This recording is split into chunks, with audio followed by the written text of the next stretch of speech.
Welcome to Embrace Yourself. My name is Kim, and today I'd like to demonstrate a fascia release for the forearm and elbow. I know so many people complaining of tennis elbow pain, and although that's where the pain presents, that typically is not where the pain comes from. I find often people need to work on releasing their scapula and the back of the shoulder. In addition, we also need to release the fascial slings from shoulder to opposite hip. But this is a great way to help make this area feel better, so I'm excited for you to try it. Now, you will need some fascial tools. They're known as fascia blasters, and I've included a link below. The reason is these are small and they work perfectly for trying to get into the tissue. In addition, you'll need to heat your area, and so I typically do this when I hop out of the shower and I throw coconut oil on, but you will need some kind of a lubricant and heat. You could use a hot pad, or some people do get in a sauna or a hot tub. I just personally don't like to do that myself because I feel like it dehydrates my fascial tissue, and fascial tissue should always be well hydrated. So let's get started. What you need to do is make sure that you get some oil onto the forearm and the elbow that we're going to be blasting. Now, I'm always very careful, and actually we're going to even come up into the upper arm because you'll find that that is amazing as well to help release pain in that elbow. So I want to hit the tricep, my bicep, and then I work my way down into the forearm. From there, I'm going to use my hot stone, and I'm going to start getting heat into the area.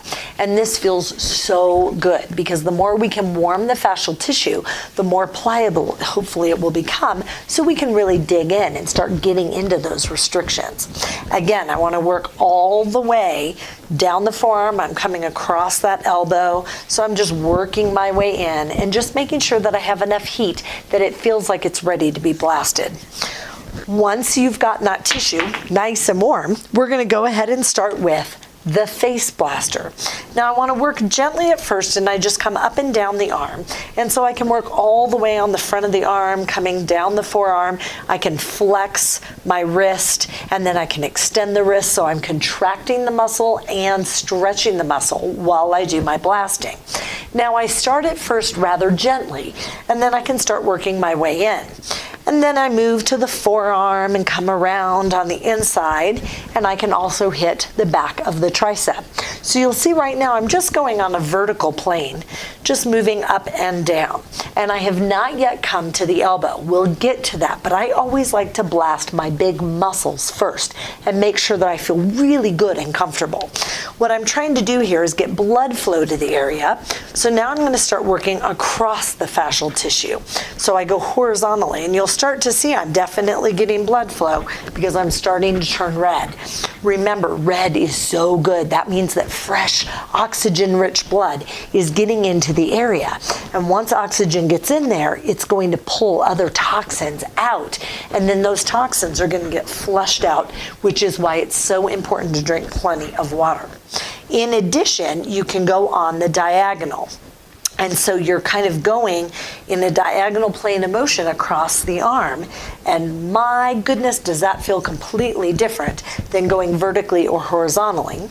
And you just work. Now realize this is kind of a challenge because I'm using my non-dominant hand to try and do this. But it just shows that anybody can do it either side. Once we've done all of that to prep the area, then I'm going to come into my elbow. Now this is where I very gently start to blast the line. And typically, if any of you have ever had tennis elbow, it radiates and you can feel where it just comes in at that nerve. So I want to just gently work my way in.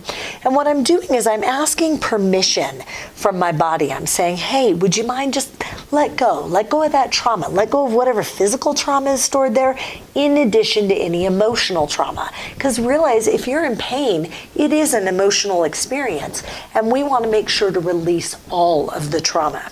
So I just breathe and work my way in, and I'm just seeing if there's any area that I feel a knot, some kind of restriction. Maybe I feel some really big pain. And then I'll come back off of that elbow and again start working up the arm. So notice I'm just hitting the forearm and the upper arm, and I'm hoping that that's going to at least help to relieve some of the pain and pressure.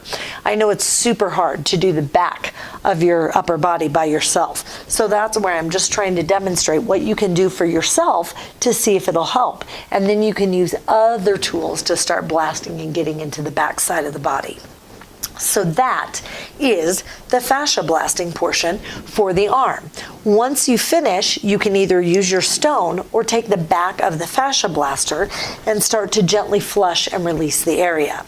So this is one of the fascial tools that I use. There's also something called the Mini 2, and you'll see the claws are slightly bigger.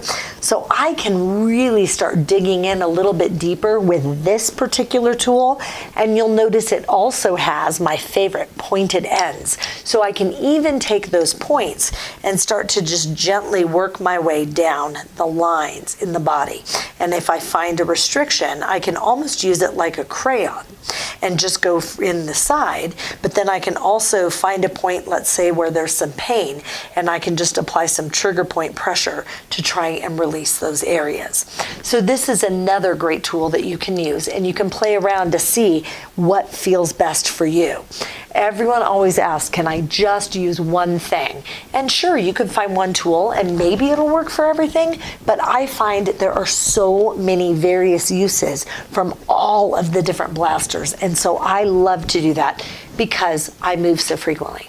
So I hope this was helpful today. Please be sure to click subscribe on the YouTube channel. Make sure to ding the bell so you're notified of upcoming videos, and I'll be sure to see you tomorrow.